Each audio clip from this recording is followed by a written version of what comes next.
Okay, so we hear from doctors, we hear from nurses, we hear from, just people in general speaking how they feel after listening to a lot of different things, what their thoughts are. And, I'm not even going to speak on the coronavirus and, all these conspiracy theories as they call us. I'm going to say us because people call me that too. So, whatever. Um, just all of that. I'm not even speak on that. I'm just gonna speak on how they're handling the virus itself. Okay. Okay. Now, no, I'm not a nurse. No, I'm not a doctor. I'm not in the medical field at all. But what I am is a mother that has treated uh, a daughter with respiratory issues and was on a ventilator at the hospital and on a ventilator at home um, due to respiratory issues. Okay, in my opinion, and I sit and I listen to this doctor, and it kind of, what he's saying kind of makes sense, to me. I don't really get it.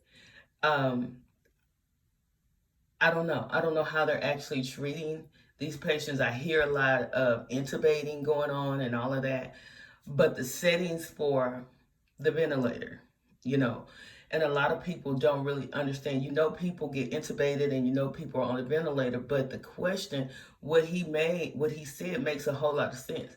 And what people need to understand, a ventilator is not made to be on, to me, and just from my opinion and what I've observed, is not meant to be on more than 3 days. Once a ventilator is on for a long period of time, it's going to do more harm than good, okay? And your body becomes dependent on it. Most people that are on ventilators, they don't have the strength to cough. You know how we cough and we have phlegm in our chest and we cough and we can cough it up? People can't do that. My daughter couldn't do that because she didn't have the strength. So she was on a ventilator. She had a trach and she was on a home ventilator. So I know, when she went to the doctor or she had to be in the hospital, she was on a ventilator. And the ventilator caused her to have to go to the hospital for a number of reasons. You get pneumonia back to back. Not only that, a ventilator will also poke a hole in your lungs to where they have to put a tube in your lungs, because that pressure that goes into your lungs is not the same pressure you do when you breathe. So are they deprived from oxygen? Or are we creating a bigger problem than what they have? I don't know. I mean, it just seems to me, just observing, I know my daughter had pneumonia. Okay? But when she was on the vent, the vent also created, it's twice on both sides. They punctured her lungs on both sides, where she had to have a tube placed in her lungs. I don't know. It's just me listening to how they're handling everything, and I hear them saying they have patients that are on ventilators for like 14 days, and I'm like, what? I mean, when you say they're on ventilators for 14 days, are you telling me they're on, the settings of a patient that can't actually breathe on their own? Or are they, most of these patients, from what I am observing, is their white blood count cells become high. That means they're not getting enough oxygen. They're deprived of oxygen. So why is that? And my question is, why is it so many in New York? Why is it so many in New York? Why is it so many in New Orleans? It's just not making a lot of sense to me. I don't know. And if they're on a ventilator, why do they have to be on a ventilator so long? Something else is causing them to stay on that ventilator so long. It's just not, It's not, it doesn't add up. It doesn't sound like acute respiratory disease. It doesn't. It doesn't. It does not. And that's just my opinion. Most of the time, just me observing, these people, you know, can't, they feel like they can't breathe. That doesn't mean they can't cough it. I don't know. All this shit just don't sound right to me. And that's just me listening. You can call people conspiracy theorists all you want, but a lot of this shit that they put in the news, this shit don't even sound right. It's just not. It's not even sounding like it makes sense. Since when can a virus stay on the surface so long and still live? That makes no sense to me. This shit spreading way too fast. Way too fast. I don't know, y'all. Call it what you want. It's just when you sit and you listening to this shit, it's just not making sense to me. Do they need ventilators? Probably they do. But I'm just saying, what kind of settings are they putting them on? Are you putting them on settings like a person that has pneumonia? That's totally different. That is totally fucking different. And if, a healthy lung, even a lung, your heart and your lungs are sensitive, So I don't know. Anyway, y'all tell me y'all theory. And let me just add this for the people that I know that's going to have something to say because, when you're not in the medical field, you can't speak on health, which is BS.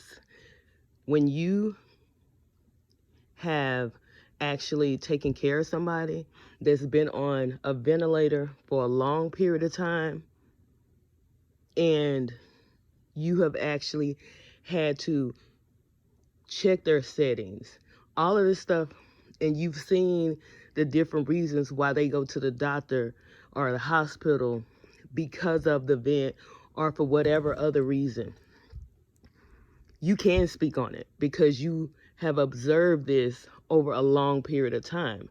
And the only thing that I'm saying is if these people are on a vent for 14 days or whatever the case may be, how are you going to distinguish if the virus is causing certain reactions to their lungs or the vent is causing those reactions?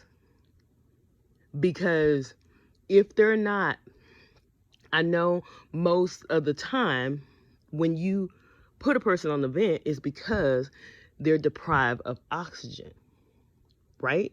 But in most cases, if they stay on the vent, it's due to other underlying reasons or that's causing them not to be able to take in enough oxygen. And if they're not seeing the same, I understand that they're treating it like this because those are the signs of when you need to utilize a vent. But what I'm saying is the settings of the vent will cause more harm than good over time. And people are not really saying that. And I'm not saying that they keeping them at a setting. Most of the time when a person is on a vent, they're going to change the settings. They're going to, decrease the amount of oxygen and allow the person to start breathing on their own, okay? But if they have to continuously treat them as if the machine is doing majority of the work, the machine is going to do more harm than good. That's the only thing I'm saying, So for all the people that will say, hey, you're not this and you're not that, but let's be clear.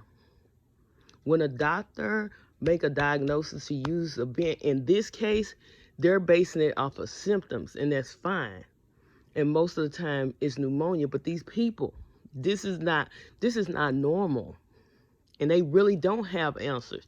They're treating the symptoms as if it's a pneumonia. Okay? And most of the time when people have pneumonia, they do not have the strength because they've used all the muscle strength they have to breathe. Because when a person is deprived of, oxygen, they start using all these neck muscles and all that to breathe. these people are being deprived of oxygen. And it looks different based on what they're saying. I'm not saying that I know. I'm just observing, and based on what I've seen with acute respiratory disease. I'm just saying, So in theory, this is just a mother speaking for what I've observed with my daughter before she passed away. And she had this. And it just doesn't seem the same. It just doesn't seem like the same thing. And how are they going to determine if the disease or the virus is reacting to their lungs, or the actual vent is causing whatever these patients to go left. I mean, meaning they pass away. Anyway, hey, I'm just saying,